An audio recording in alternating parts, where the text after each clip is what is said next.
Call this meeting to order. Good evening. This is the Town of Wolfeboro Planning Board meeting of December 5th, 2023. First order is for me to introduce the Planning Board members. So I'll start down at my left. That's Steve Webster. Von Dugan is out sick tonight. Peter Goodwin is the next one, and then sitting next to Peter is Roger Murray. Doug Breskin is the vice chairman of the planning board. To my right, John Thurston. Next to John is Jane Nielsen, who is an alternate. Then Brad Harriman, who is a representative from the Board of Selectmen, and Julie Jacobs, who is also an alternate. I need one alternate to sit for all of the cases, and Steve, I think it's your turn to do that. And then I'll need an alternate for the NIC. So Jane, if you would do that, Roger Murray will be stepping down on that one. Okay, thank you. Okay, let's see, we've got 4 public hearings tonight. And the way this works is that we hear from the applicant first. Then when the applicant is making his presentation or her presentation, that planning board members can ask questions, get clarifications on things. Once that is done, sometimes there are waivers requested, so we'll have a vote on the waivers and whether we grant them or not. Then once that takes place, the application is considered complete, and so we need another motion to accept the application as complete so that I can then open the public hearing.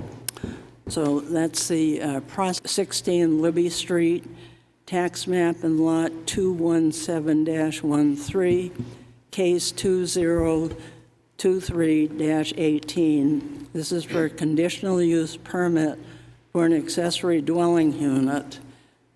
Is the applicant here? Okay, all right. Come on up then. Do we want to make a statement regarding the site visit for the record? Excuse me? You want to make a statement for the Yeah, yes, I'm going to. Okay. I'm going to, okay.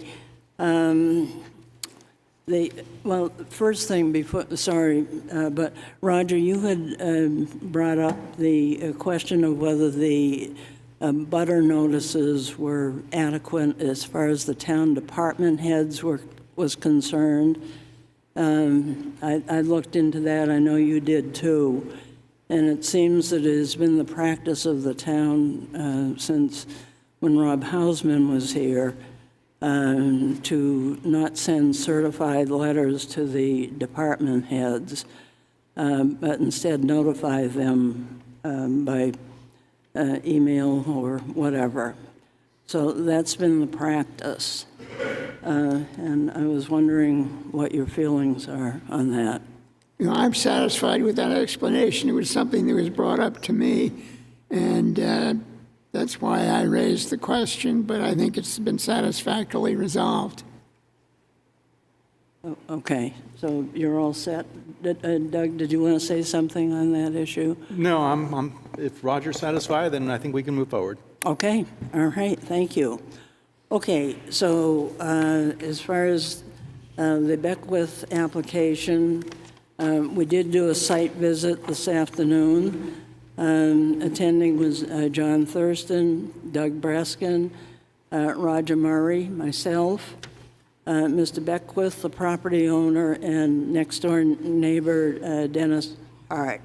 The group toured the outside of the 16 Liberty Street property and the neighbor's property. So, okay, why don't you go ahead and tell us about the application, how you feel that it meets the zoning requirements. Okay, so For square footage, I have 740 square feet, so is that better? Okay.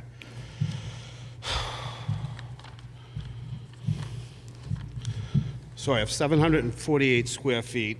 I have a separate entrance. I'm going to put an access door from my bedroom into the unit. I have another unit. I got another door. It's going from the house to the garage. I don't think that matters, though. It has to be to the unit itself. That's right. So, and I got adequate parking, as whoever went to the site saw today. I'm not sure. Are there any other questions? Okay, planning board members, do you have any questions? Could you just address the requirements for a conditional use permit? I didn't hear you. The requirements for a conditional use permit? Oh, shoot, I don't have those right in front of me. If you could just touch on those, because that's the other part of the...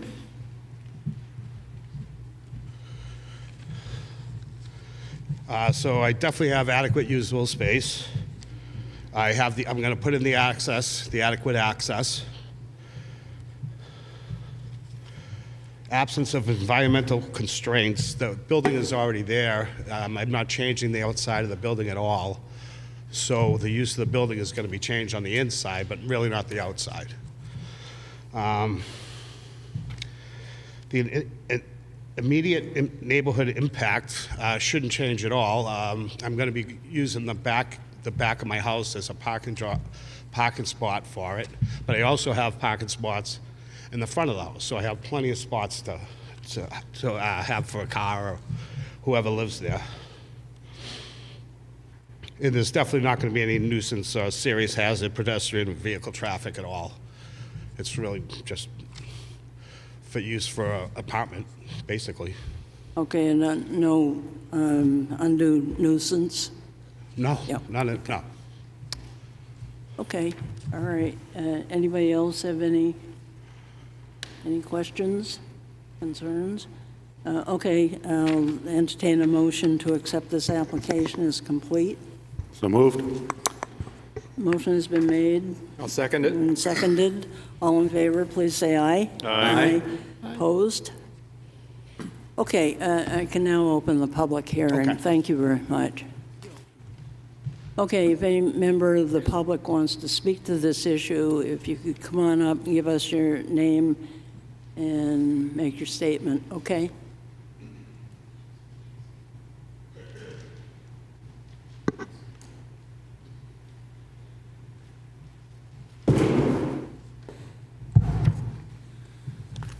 Good evening. My name is Dennis Hart. I live at 20 Libby Street, and we are the direct downhill abutters from Mr. Beckwith. Excuse me. We purchased our house in 2015 and moved up here full time in 2020. So I want to say that we are directly affected by Mr. Beckwith's building project. I do disagree with his statement that there is no impact because we have mud and silt coming onto our property in two different locations. And I'll get back to that in a little bit. Just as some background, until earlier this summer, we had a good relationship with Robert, with Mr. Beckwith and Caroline, and we've had that since we moved to Wolfeboro. We had discussed his plans for his addition many times and had been supportive of the plans for the apartment above the garage and the Airbnb, as he said it would be retirement income for him. And we were okay with that, but as long as it's done by the rules to protect the integrity of our neighborhood. We made the assumption that the addition and site work would be done in accordance with Wolfeboro ordinances and regulations, and that the town would enforce them. That has not been the case. When we received the first appeal hearing letter on 9/1, this caused us to dig deeper into the building project and found the apartment that was built was done on a permit for a garage with storage above. This also caused us to dig a little bit deeper into the plans for the project and understand more details. I'd just like to step back a little bit to provide some history on work that we've done on our property to protect the integrity of our neighborhood and address the drainage, which is the primary area of concern for us and our downhill neighbors. We invested a significant amount of money in putting gutters up and building a retaining wall with proper drainage and tied that all into a drainage system that goes out directly into the storm drain. And we reviewed this with the Department of Public Works, and they had approved it. So Mr. Beckwith and I had many discussions about our retaining wall that we were going to build, and we were planning on installing a row of mature arborvitae trees on his property for mutual benefit, for the privacy screen. And we were happy to pay for the trees and have them installed, and we discussed and agreed multiple times on this plan. So in June of 2023, we started the retaining wall project. We purchased and temporarily placed these arborvitae trees in locations that we agreed to without any complaints from Mr. Beckwith.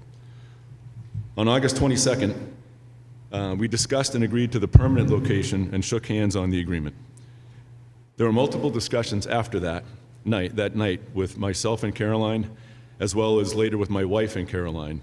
She stated that Mr. Beckwith had reconsidered our agreement and would only agree to placing the trees directly against the backside of our retaining wall, making it so the trees would not survive. Our landscaper completed the project without the trees, to our agreed-to design. On September 1st, we observed Mr. Beckwith starting to change the grade of the land behind his house where the patio is. It used to be a much more gentle, more slope.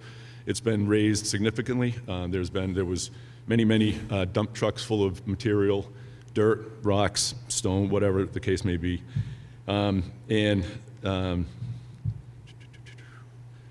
Right, so and then he put the large cement block retaining wall, which is about 8 feet wide and around 8 feet wide and about 4 feet high.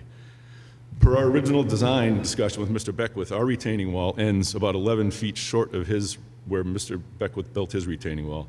We had discussed a gradual slope from his property to ours and planting of additional trees that would continue this arborvitae screen. The final grading done by Mr. Beckwith is too steep, and we now have silt in our driveway and our back patio. On September 5th, we received the first notice of appeal for the zoning board, which caused us to start researching the project due to our existing draining concerns. On September 11th, we attended the first zoning board about this appeal. During that meeting, my wife stood up and had shared some observations about the construction of the retaining wall and the patio and the lack of drainage. There was no footer drain behind the wall. So the next day, I was preparing to install a privacy fence on top of my retaining wall. I just want to kind of block things out. And I was attaching mounting blocks to the back of my wooden wall. So Mr. Beckwith came out and told me that to remove them, as he said that they were on his land and he would not allow it. He was angry that we had attended the meeting and accused my wife of lying in front of the zoning board. A verbal altercation ensued, and he threatened to headbutt me. The next day, I went out and purchased security cameras in case he decided to carry out his threat. So I have since retrieved my land survey drawing from my driveway from Norway Plains, which I needed to get a variance and a permit when I installed our shed back there, and which shows my property line is 4 feet off of his foundation, and my retaining wall is about 5 feet off of his foundation. So I will be installing my privacy fence soon with putting the blocks on the back of the wall on my land. On September 13th, we had a storm with significant rain, and the mud and silt were flowing onto our land and driveway, and as well as my fieldstone patio. I have video evidence of this. This evidence was displayed at the September 25th zoning board meeting. Prior to the project and these changes in grade, this had never happened before. On September 14th, Mr. Beckwith installed riprap, which are big chunks of granite, in an attempt to keep the mud and silt from his project flowing downhill. In my opinion, it was not properly installed, as it did not have fabric under the rocks to prevent the mud and silt from flowing, so the mud and silt continue to flow on my property during heavy rains. This will continue and worsen during spring melt and rainstorms.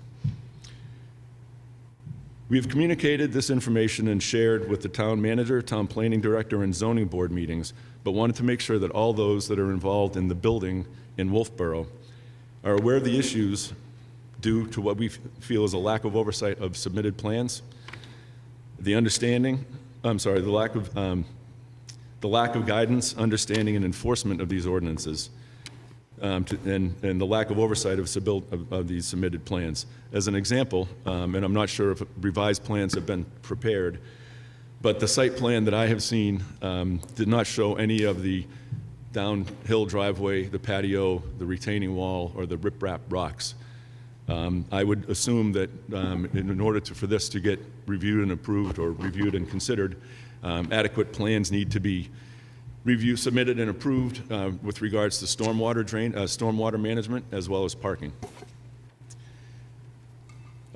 This all really originated from Mr. Brown bringing up the drainage issues in his backyard because of a lack of oversight and enforcement by town managers. This fundamental issue continues, and we really feel it needs to be addressed. If guidance from town building officials does not address issues like this, it will continue to cause problems like this in town and between neighbors. We used to have a good relationship with our neighbor and are saddened that it's gotten to this point. That's all. Okay. All right, thank you. Okay. Good evening. Good evening, Derek Brown, 30 Libby Street. I'd like to follow up further. For some that review, there has been photographic evidence submitted by me here on June 20th. You all have copies of it if you look back in your files, from the progression of the damage on the Beckwith property and what it's incurred in the other properties abutting it. Now, regarding the back area parking, that area is now completely without topsoil since we last met back in June. There's nothing there but gravel and rock now in that whole area. It's now completely impervious with no drainage or water runoff concessions whatsoever, okay? When the appeal was filed by me, and I understand it was with the zoning board in September or in July, there was a stop work order asked for. We argued around semantics with the planning director that it had to do with the inside. Well, at this time, it was about a duplex. So we were running around the semantics of, well, he's not doing any work inside. Well, the duplex requirements, if you look at them, also requires outside work. He continued with the outside work. And I would ask the board to ask Mr. Hart how quickened the pace became at the outside excavation as soon as that stop work order was hinted at to fill this in, okay? Now, from the zoning board findings, a letter to me on October 2nd, Mr. Brown's property is less than 100 feet from the property with the appealed or proposed duplex, which is now we're here talking about an ADU. I understand that. The evidence is that Mr. Brown's property has been affected by water runoff and drainage that is caused, at least in part, by the activity and development on the subject property. During the zoning board meetings, when we were still talking about duplexes, I was given a plan by Randy Walker that at that time was the attorney for Mr. Beckwith, pressuring me to sign off on it to drop my appeal. A plan that was done with Beckwith's title block, less Beckwith, with no engineering stamp. Now, I come from a technical field. Even I know better than that. This was a quick plan that I was asked to sign off and agree to, and that they would put this plan in. And I have copies of that drawing. It was presented, if you'd like copies of them, of what they proposed. So to me, that's also an acknowledgement there's a drainage problem. But they refused to get an engineer to look at it. When I was asked to drop the case, Mr. Austin is familiar with this. We've had this discussion at the zoning board. I said, the only thing I can do is advise you. It's not my call to drop it.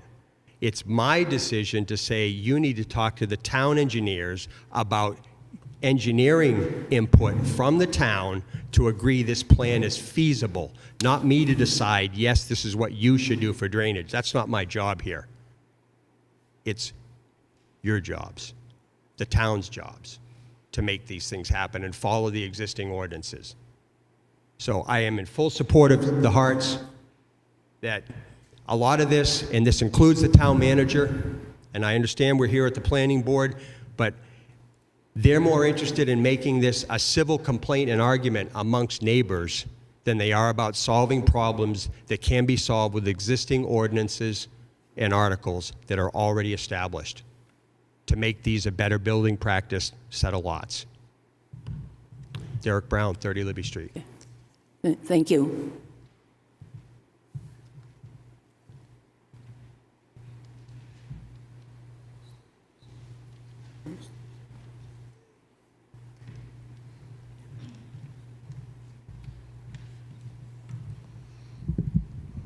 Hi, Audrey Klein, talking for Roger Kent, who's a direct abutter. I have two separate issues, but since the previous speakers were talking about drainage, I'll start with that one. Speaking to, now this board obviously is going to make their own determination as to what is, in what way you have authority over the site. But I just want to reiterate that the zoning board affirmed that section 175-128C2 applied to this property. And that section says, any use of land involving the arrival, departure, or storage of motor vehicles, C, should protect adjoining lots and the general public from nuisances and hazards such as, number 2, accelerated runoff of surface water from land covered by impervious materials. Now, this is not site plan review that you would do for a commercial building. This is talking about the development of any lot in the C1 district. It doesn't exempt residential lots. It doesn't exempt building projects for garages. It doesn't exempt the requirement for a parking space for an ADU that gets developed. That all should fall under this 175-128, accelerated runoff of surface water from land covered by impervious materials. I do believe that this board has the authority to ask for a site plan that has drainage, a site plan that shows what's actually on the lot, which is not what you have in your packet. There's the driveway areas and parking areas are not shown. The concrete block wall is not shown. The grading is not accurate. It's not shown as what it is. And there's no drainage plan. So what you have is not an accurate submittal to comply with 175-128. I'd like to pass this one out if I may.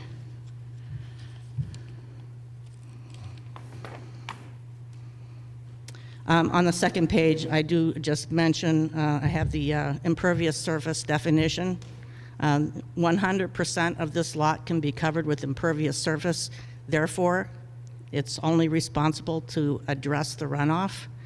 And there's a reduced setback and an increased number of uses because it's in the C1 district.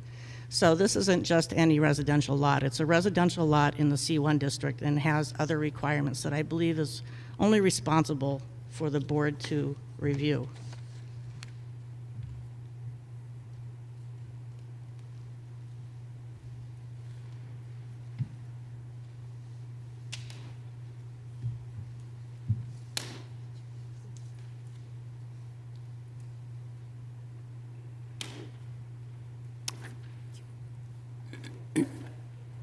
Thank you.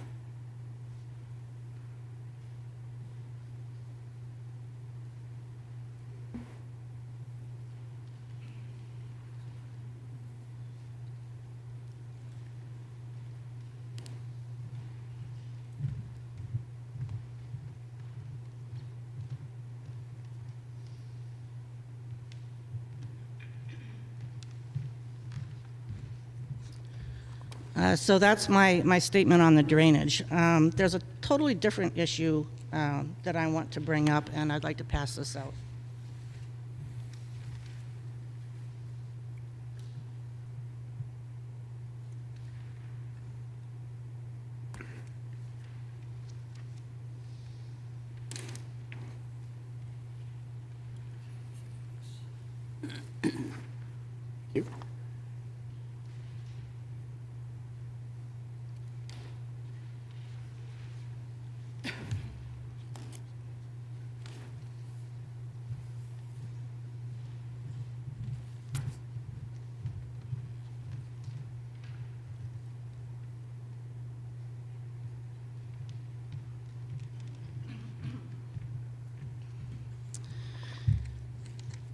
I'm really flabbergasted at the quality or lack thereof of the application the first time this came before the board.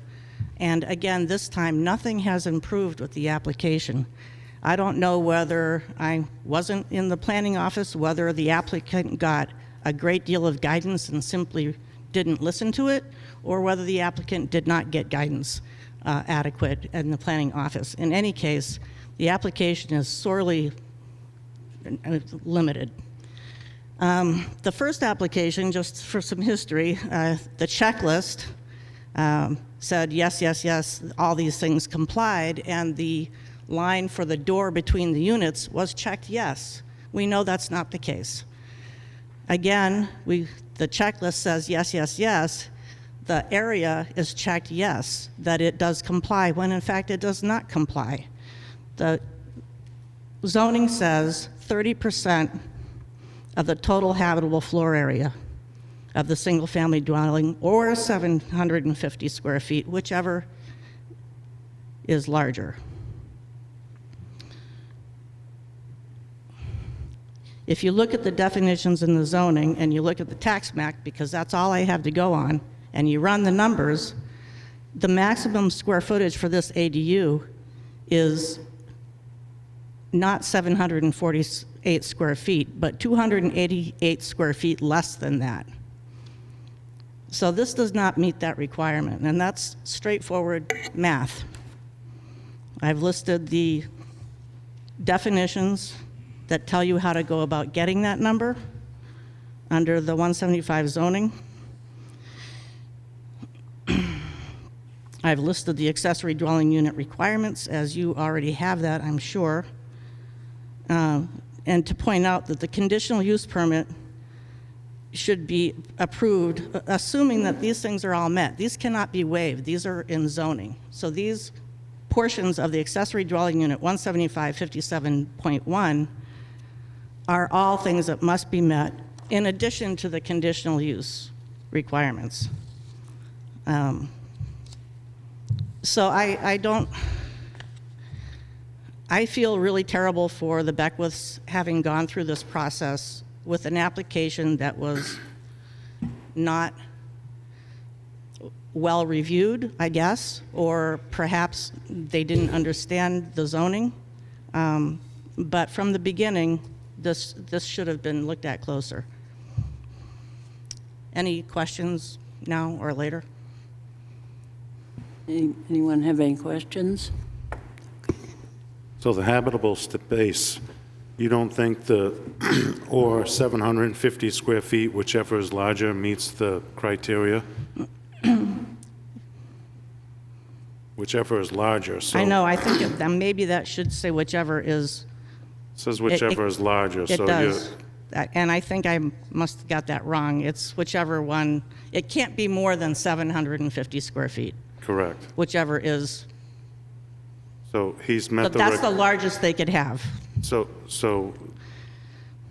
he said, he testified it's 746 square feet, I believe. Right.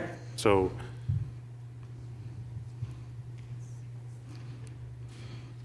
let's move on. Okay.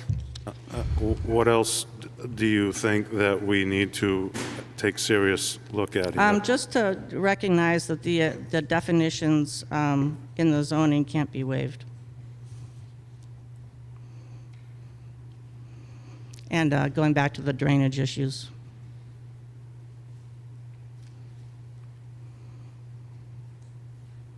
Okay, John? Yeah, I don't know what else she wants me to refer to in the definitions for us to apply. I need some more to grasp here. I have to say, I think I might have made a mistake there, so I'm going to go back to my chair and run some numbers. Okay. Thank you. Okay, thank you. Okay, anyone else?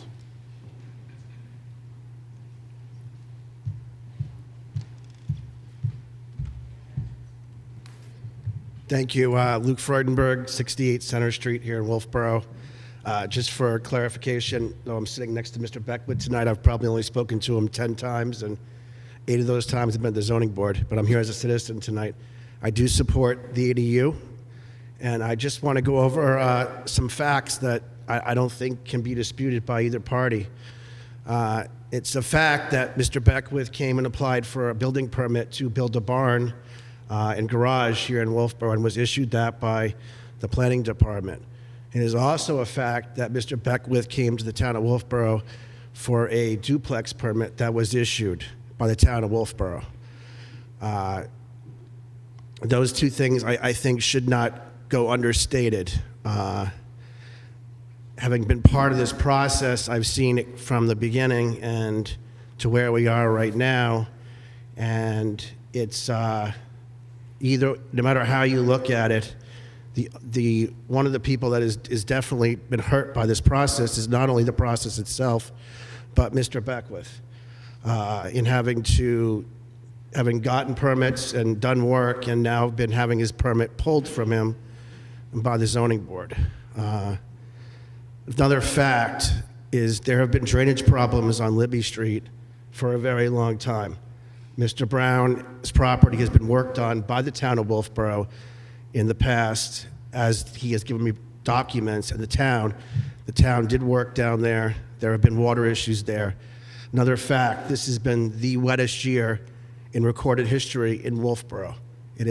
It may be part of the new environment that we live in, but it is a wet environment. Another fact, Mr. Beckwith has done nothing he has followed the process by which the town officials have engaged him to follow, and has built a accessory dwelling, ADU, or duplex, however you want to define it, here for an ADU. And in the master plan, it calls for more housing here in Wolfeboro. So that's why I stand in support. I stand in support of more housing, more space for people to live and to come here and work here in this town, and I stand for that. And in closing, this is not a fact, but I have been part of this process, and I do feel for the Harts, because drainage is an issue, and I can understand where they're coming from. And when the process is fully done and when the project is complete, my hope is that most of their concerns are alleviated when grass is growing and things are in a much different state. But I think it's important to know that, Ms. Klein just spoke to you, and, Ms. Klein is also the chairwoman of the zoning board. And, she has met with Mr. Brown ahead of time and given him information and counseled him as part of this process.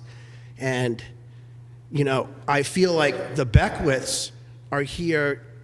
They weren't part of this, this is kind of like a big game. I mean, I understand that in a lot of ways, this might be a personal squabble between Ms. Klein and the planning department and things that she sees that she doesn't like and doesn't think are correct in the way that they've been handled. But they've brought the Beckwiths into this. And they're the ones that are standing here saying, we had a legally executed permit from the town of Wolfeboro to do what we did. And we followed that and did it. Whether they sped the process up or not, that's not a concern of any board. That's their rights. There was an argument brought up at zoning board that no permit, when you get a building permit, you have to wait 30 days. It says it nowhere on the building permit application that you need to wait 30 days. I'm a builder. I've never waited 30 days to start a building project. So that means that any project that comes before this town could then be appealed and then overturned. There's money, time, effort, goodwill spent in those things. So I stand here and I support this ADU. Thank you. Okay, thank you. What? Yeah, you've already had an opportunity. Yeah. Yes, but I'm going to answer to comments made by, Yeah, okay, well, I selectmen. just wanted to see if anyone else wanted to speak okay, first. this will be brief. To answer Derek Brown, 30 Libby Street, to answer Mr. Freudenberg's as well as anybody's open questions, by all means, let me have it. Mr. Freudenberg made several statements about always a problem on Libby Street with drainage. No, there wasn't. Yes, it started 20 years ago, slowly, with a church grow up of the field in the back. It has increased it. The town work on our lower driveway, which Mr. Freudenberg didn't even know about until I brought it to his attention at one of these very meetings, and he had no documentation. I provided him that documentation. That was done because of oversighting of the planning department many years ago for the Les Beckwith property that did not provide drainage, and that all went to my mother's lower driveway and destroyed the driveway because of drainage. This is a new problem of the last 20 years of bad building practices that never existed. In terms of the Ms. Klein comment, I met Ms. Klein for the first time on a phone call when she alerted me courteously that I was awarded a hearing for an appeal. I was not notified by anybody else. I had to go looking for this thing called a certified letter that was supposed to be coming to me about an appeal that I filed. Okay, so the communication with the town administration, I'm not blaming here, is beyond abysmal. And I've already answered that question to Luke's satisfaction in this very room, in this very board, okay? Any other questions from anybody, including the audience? If you have, now would be the time. No, then, thank you. Thank you very much. Okay, anyone else? Just a sec. Anybody else new? Oh, okay, come on.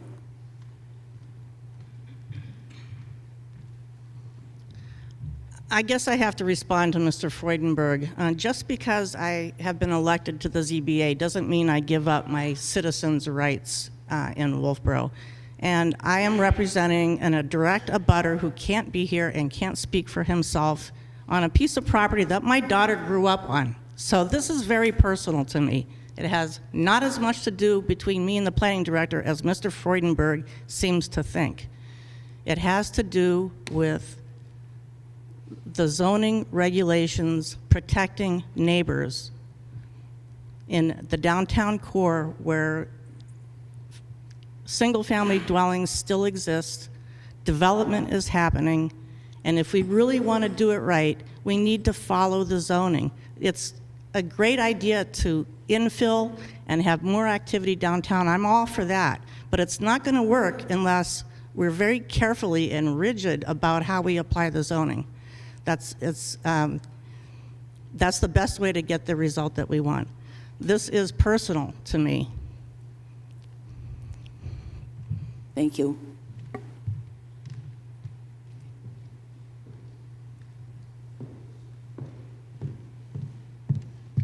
Regina Brown, 30 Libby Street, and this is a big stretch for me because I hate public speaking, but I had to speak because we've been living on hope at 30 Libby Street. My poor mother-in-law went and saw her backyard that she loved and enjoyed ruined by bad practices in this neighborhood. We got it coming down the street, we've got it coming from Les Beckwith's property, we got it coming from the church, and now we have it coming from another unit, and we don't care that this gentleman is building this. We've said this the whole time. He can build it. We just don't want to be impacted. We're already financially impacted. We're replacing a porch. My mother-in-law replaced a driveway. This has got to stop. Bad building practices or the proper practices for drainage have to be addressed. And I'm glad Luke brought up water, the wettest year. Do you think water is going away with the climate change? It's only going to get worse, and our property is going to get further damaged. And this is not a big game. I worked all day, and I drove up here from Massachusetts. I am exhausted coming to these meetings. This is a colossal waste of time. I am a 22 breast cancer survivor, and I'm a finance director for an affordable housing unit with 8-year wait lists in Massachusetts. This is a waste of time. We're asking just to have the drainage looked at so the rest of us do not have to suffer because of one person's, and I'm going to say it's selfishness. This has all been because he's wanted things his way. A garage to an ADU to a duplex, all together. He wouldn't even put in a door when we first started coming here. You asked for a door inside. Oh no, the person who could be a grandmother would have to come around and go in through a garage onto a snow-covered deck to get inside to the main house. It just needs to be properly looked at. That's all we're asking. We have suffered enough. My poor mother-in-law had suffered enough, and we have made expenses to correct the drainage, and we're just asking for the planning board and the planning department and the town to please address it appropriately. Thank you. Thank you. And anyone else? Okay.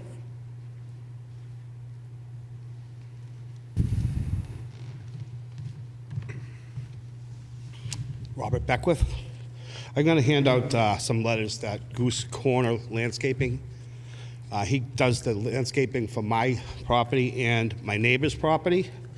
And he states in this letter that he's done it in 2022 and 2023 and has not seen any difference in drainage or anything else on the Hart's property as he landscapes. Skip me then, because yeah, same Come back here. to you. Same here. I'm gonna- Thank you. Thank you.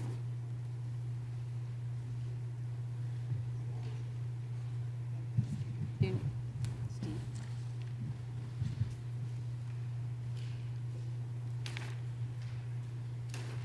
That goes.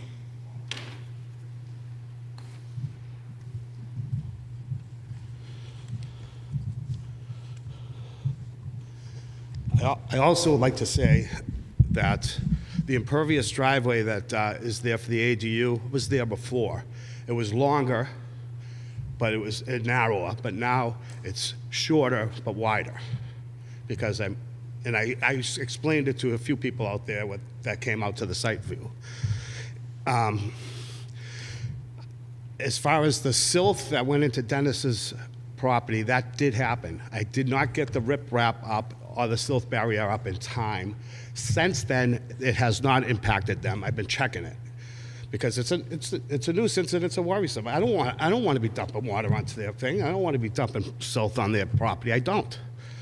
And I've been working at it, but as a construction project goes, you have to, sometimes things happen, and it got caught with a lot of rain, and so he did get silt, and as soon as I figured it out, I went down there and I took care of it as soon as I could.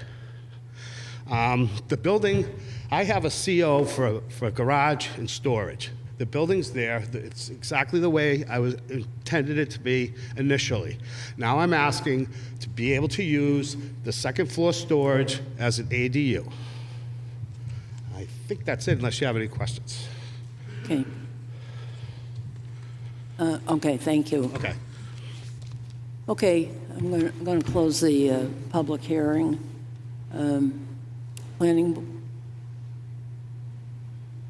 Okay. I'll open the public hearing. Sorry, I just want to comment on that. I'm Marge Hart, 20 Libby Street, and we had David is our landscaper who you just got the letter from.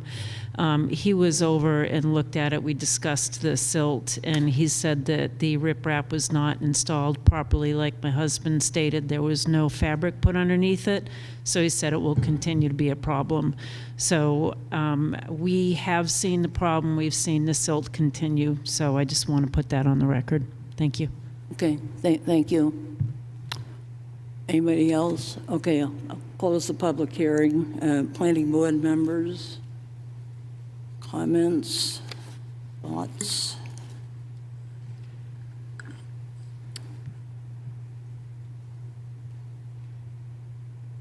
Okay, folks. How do you want to proceed? I guess I do have a question for Mr. Beckwith. Would you be willing to install fabric behind the riprap? You should reopen the public hearing if he's going to speak again. No, come on up, Mr. Beckwith. I have a different thought on Did you that. want to reopen the public hearing? Yeah, I'm reopening, yes. I didn't realize that was going to come up. I'll yield to John. So, thank you, Roger. My question is relative to the gentleman that said your wall ended up short of his garage area, which allows it to release down over. The difficulty here with water is you're either going to divide and conquer it and spread it in different areas so it doesn't concentrate, or you're going to send the water to an area where it's concentrated, and then you're going to have to deal with it there. The gentleman who directly abuts Mr. Beckwith is taking the brunt of the direct water because it's directly running from one spot off to the next. My suggestion would be to try to extend that wall so it can at least get to past his back of his garage, and then can you provide an infiltration trench to allow water to drop into crushed stone and get it below the surface of the grade so that that water doesn't continue to run down over the hill, which would cause Mr. Brown problems on his end. What part of the wall are you talking about? Towards the backyard? So That's all going to be grass. It's not now, but it's all going to be lawn. It's all going to soak it right up, like it always has. So when I was there, I saw he had his wall, and then there was a space between his garage. Right. Well, that's where the riprap is. Yes, and that's Yeah. and I saw the grade, and the grade did tip down, and in your plan here, it shows. It goes About from the house to the backyard. Yeah, and it probably has always tipped that way. Yeah. And so, but the problem that you have is it's gravel right now. So if it's Well, it's just fill. Yeah, I haven't gotten any topsoil in. I lost time. yeah, so if there was topsoil there, yes, the advantages would be that the grass would absorb, but that's not the case right now. So I have to go with the gentleman's Well, I testimony. know that. I have silt barrier there now to protect that. Even if you have the silt, the water's made to go through the fabric. And what I'm trying to mitigate is, I'm trying to get the water to get past I to the have it in back- writing. Okay, let that there- him finish. to the back of his property, and then try to deal with it back there rather than in the driveway. That's my. I have it in writing from his landscaper that there has been no impact on the rainiest season ever. So I'm not sure exactly what. I shared a locker with Dave Whitcomb for 3 years in high school, so I know him pretty well. So I would believe David, Yeah. what he says, for sure. But I would. I am not going to leave that property and make it so that my neighbors hate me. This is not my intent at all. My intent was to do what. My intent was to build the garage with storage above and wait until I had the financing to move along. Okay. Okay? When I did get the financing to move along, I went into the town and I said, I want to do an apartment above that garage. And she says, you need to apply for an ADU. That was the first time I came to you guys, and you wanted me to put a door upstairs. And Roger wanted to do a site review.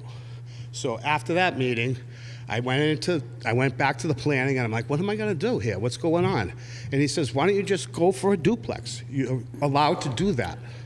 That's why I pulled the plug on the ADU, and I went for the duplex. I got the permit, and I proceeded with the plan. And now I got kicked out because of my lot requirements. So the ZBA said I can't have that permit anymore. So now I'm back to the ADU, and here I am. I'm going to put the door in. No matter what happens today, if you deny me, my landscaping is my landscaping. It's part of the garage and the storage. Whether I did it, and when I applied for the ADU 10 years from now and the landscaping was complete, right? Does that matter? Would we be talking about this?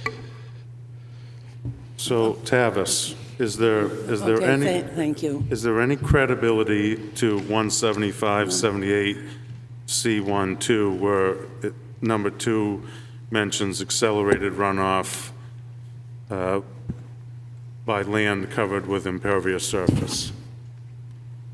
That is the opinion that the ZBA held. That is not the opinion of town council nor the department. Insofar as the lot allows 100% lot coverage, I don't know how any board would determine that a lot that's allowed 100% lot coverage would be accelerating water or excess water. I don't know what excess water coming off a 100% coverage lot is. It's been largely observed that the majority of the water that's creating this issue is coming from the church property. It might be being accelerated in its downward travel, but it's not being increased in volume. No one has yet to demonstrate any increase in volume because of anything that occurred on the Beckwith parcel. So I see that as putting the board in a very tight issue. We were also advised by council that water that drains between 2 properties is a civil issue. I understand that the people in the room want someone in the town to fix that and have gone through various remedies and ways of utilizing the ordinance to achieve that end, but that is not the direction that's been received from town council with regard to enforcement. So I would answer the question another way. If someone wanted to build an attached garage on Libby Street and landscape their yard, the permitting process would relate only to the building of that garage. We do not have regulations specific to the grading or alteration of a yard. Where that becomes interesting is when you then look at the zoning and you find out what the allowable lot coverage is. It becomes very difficult to do anything when the allowed coverage, as voted on by the citizens of this town, is 100%. Most of the zones, as you're aware, allow 40% or 30% lot coverage, largely to reduce issues like this. But in this particular case, you have a lot that's immediately downgradient of a similar 100% cover parking lot that zoning laws can apply to, so saith the state. And then I understand the plight entirely, or the argument entirely. The people at the bottom of the hill are going to receive water. That's just the way water works, as you well know. So when originally the ADU came in, the original determination was that the 2-car garage would satisfy the requirement for the single-family home in the ADU. Mr. Beckwith, when he submitted his application, also indicated that additional parking spaces would be provided behind the building. That then became the source of a number of inquiries as to whether said section applied or not. The larger question is, could that area be improved with parking area or impervious surface without zoning? And the answer is yes. So then we got caught in an interesting pickle about the stop work order. And phrases came out tonight about semantics and splitting hairs and things like that. But in speaking with council, the stop work order relates specifically to that which is for which the permit was issued. In that instant case, all of the site work that has been the subject of the question was addressed with the original building permit, which received a CO. There was no site work permitted with the duplex. So the stop work order that was raised at the request of the abutters and the ZBA related to that which related to the duplex, which translates to some people as, well, you're splitting hairs, you're only looking at the duplex, you're not looking at the whole site. The permit in question, however, was for a duplex. So then it became a question. Now, I'm not going to go into all the details of the neighbors turning on and submitting complaints on one another that have come out of this, because I don't think it's relevant, and I think you're probably aware of it happening anyway. One of the solutions that was proposed was the installation of a retaining wall. In order to put in said retaining wall in an effective location, Mr. Beckwith would have to receive a variance. Mr. Beckwith was not entirely enticed by going back to the zoning board for a variance after being denied everything else. So 2 separate 4-foot walls were put in because those are landscaping features. Planning board really doesn't have any more authority over landscaping than the zoning regulations do for that type of project. I.e., you could put in a 4-foot landscape wall in your backyard without receiving a building permit or needing a variance or a special exception or site plan. So there's a whole bunch of things in play when it comes down to what is and what isn't really applicable under the zoning ordinance. In this particular case, I would suggest the board needs to look at the parameters.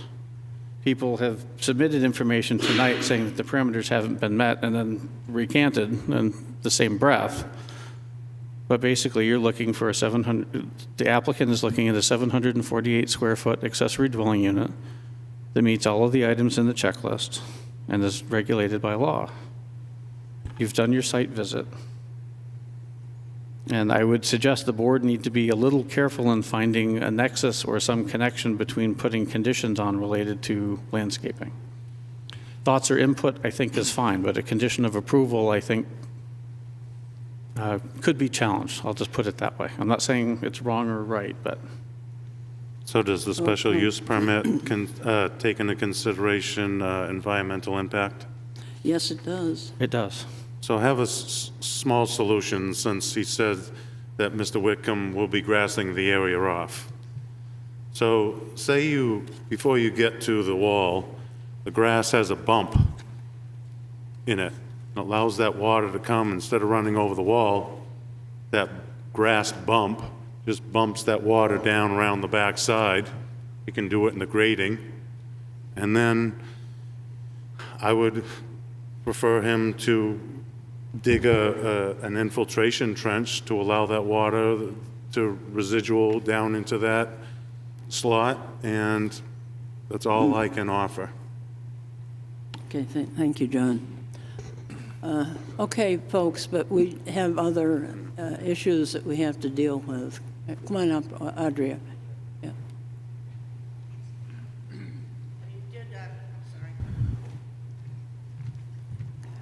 I don't know whether you formally reopened the public hearing, but you certainly allowed a lot of conversation. So is the public hearing open? Yes, I opened it again. Thank you. That was a long soliloquy. First of all, let me apologize. When I make a mistake and I fess up to it and I say I was wrong when I ran those numbers, and so disregard that.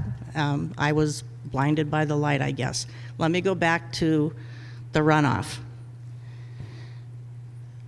Mr. Austin just said, in answer to John Thurston's question, whether 175-128 applies. And his answer was, the zoning board said it did, but the attorney said it didn't. Well, it's the zoning board who determines whether the sections apply or not the attorney's opinion. So please keep that in mind. The attorney can give any opinion at all, but when it comes to the boards, those are the decisions that prevail. Whether or not you take that into consideration is up to you. But I want to make it clear that the attorney's opinion is not the one that prevails. I want to talk about the slippery slope, since we're talking about slope. A couple of things. We're here, and Mr. Thurston is designing a drainage plan for the Beckwiths. This drainage plan should have been submitted by somebody so that it was here in front of you and you could accept it or reject it. And I think it's wonderful you're going out of your way to do that, but I don't think that's the board's position. I think it should be submitted by the applicant to solve the problems that you're saying could be solved by various fairly normal landscaping techniques, right? So as far as the history, so here we go with, I mean, contractors around here are familiar with asking forgiveness instead of permission. So you build a garage and you don't have to do any landscaping. Then you ask for an ADU that needs a parking space. Well, you made one before, so it's okay. Or a duplex. Okay, well, now you need 2 parking spaces, but you've already arranged all your lawn, and so you didn't have to get permission for how you did that. And then you decide you want to have a business in your garage. Now it's commercial. Now you need a site plan. But you know what? You already did your site plan, so there's really nothing for the board to talk about. This is the slippery slope. This is what's going on here. So I just want you to recognize that the beginning of this is in 175-128. The development of lots in the downtown core that allow 100% coverage when they increase their impervious area through whatever means they do it, they need to be responsible for making sure that their runoff isn't increased. And when you add impervious, you add increased runoff. It just happened. That's what happens. So it's not that. I'm not sure why you're looking at me. Because you had a very long argument. Okay. It's not an argument, it's a Audrey. statement of facts. Audrey, When I say argument, I mean you need to statement. speak to us. I'm sorry. Okay. Mr. Austin didn't understand why one has to take care of runoff if one is allowed to cover a lot 100%. Well, then 100% of your runoff is going someplace else. If you have 100% impervious coverage, you're no longer absorbing any of your runoff. And that's the point of that section. Okay, thank you. Okay, please quick, okay? Believe me, it's more painful for me. We Okay. driving the 100 miles to get here. Oh, Derek Brown, okay. 30 Libby Street. All right. To Mr. Austin's point about my comment of semantics earlier, I want to clarify that, and I think this, I'm going to say, is one of the few times I'm going to say I feel bad for Mr. Beckwith. Maybe the only time, but I'm going to say it. Due to poor planning department support, and specifically, when he was recommended to go from an ADU to a duplex, that automatically triggers a parking requirement for the duplex that did not exist with the ADU for his property. So when we get talking about a stop work order because of an active appeal, I don't want to hear, well, we're stopping inside. It has nothing to do, this is landscaping. In this particular case, this is a specification for a duplex that includes outside parking. That's the part he kept working on. So this parking didn't exist, it wasn't there, it was created during the stop work time as a landscape continuation. That's the semantics I'm specifying. Thank you. Okay, thank you.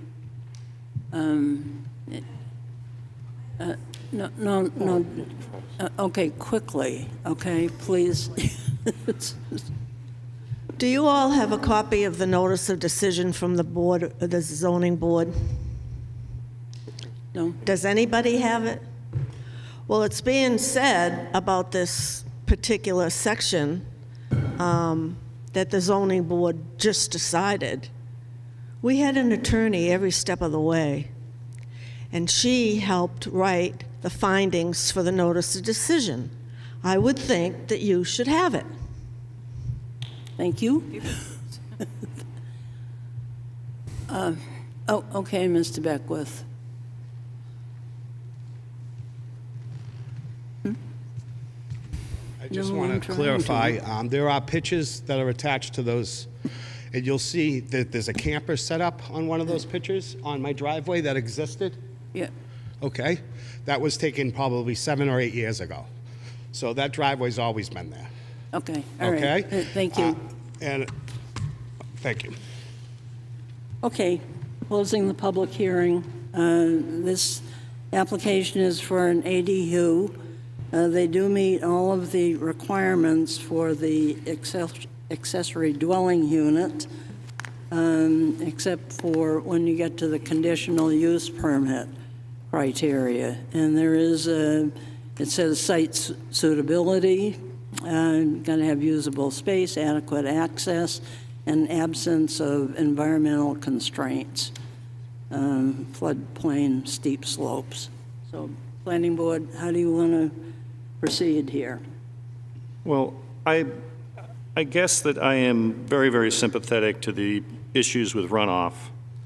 And that, to me, is something which lots of people have to deal with. The town of Wolfeboro has to deal with. At the same time, the structures which are on that property have not increased since they were built the amount of runoff. And I think that some of the issues are having to do with the amount of runoff that we've had. We had record-breaking rains.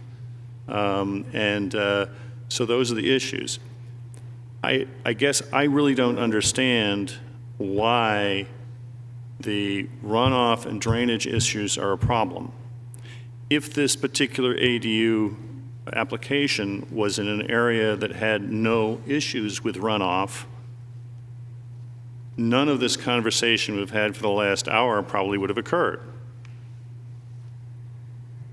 We are talking about a structure which is not being changed in its configuration other than on the interior. And so to my way of thinking, this is an issue associated with the structures and not the runoff. So I'm very, very sympathetic to the runoff issues, and they're not trivial, and they should be dealt with by the town, and I think they probably should be.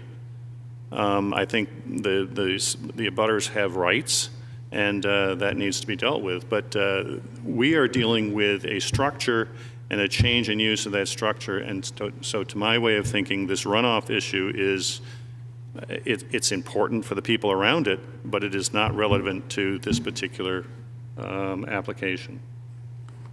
Steve, did you have anything you wanted to add? I agree with that statement. Runoff is a problem. However, I think that adding some mitigation might help. And if I was that neighbor, I would probably say, I'll put some stone in or do some swale work. But it's just being a good neighbor. I guess the letter of the law says that this is an ADU application. That's what we're voting on. Well, no, we also have the conditional use permit. Correct. All right. Anyway, I think an olive branch could be a good solution here. And Brad, do you want to say anything? Yeah, from my takeoff of what I've been listening to here regarding the runoff and what we're here to decide on for this case here, I don't think, it sounds like we're not allowed to put from Dennis's, but we shouldn't be putting a condition on our approval requiring your runoff to be addressed either through infiltration or, retaining walls, sloping, stuff like that. What I would suggest is Steve kind of alluded to, is, extending an olive branch out there. If Mr. Beckwith would agree to mitigate the runoff that's going down onto the, the Hart's property further down to the Browns, through was things like John suggested, sloping of the lawn area when that gets finished off to bring the water to the back of the property, drop it into an infiltration trench and try and get it to absorb as much as possible before it mitigates down the property. I would love to see that type of agreement be offered, between Mr. Beckwith and the neighbors there. But I think we have to be very careful that we can't require that, from my understanding, as part of a condition on an approval. I just want to clarify. Okay, Roger. You can absolutely. Roger, I'm doing the planning board. Well, I think it does meet the requirements for an accessory dwelling unit as set forth in 175-57-1, and our job here today is to look at this application and make a determination as to whether it meets the requirements set forth in the ordinance. I believe it meets those set forth in 175-57-1, which is the accessory dwelling unit section.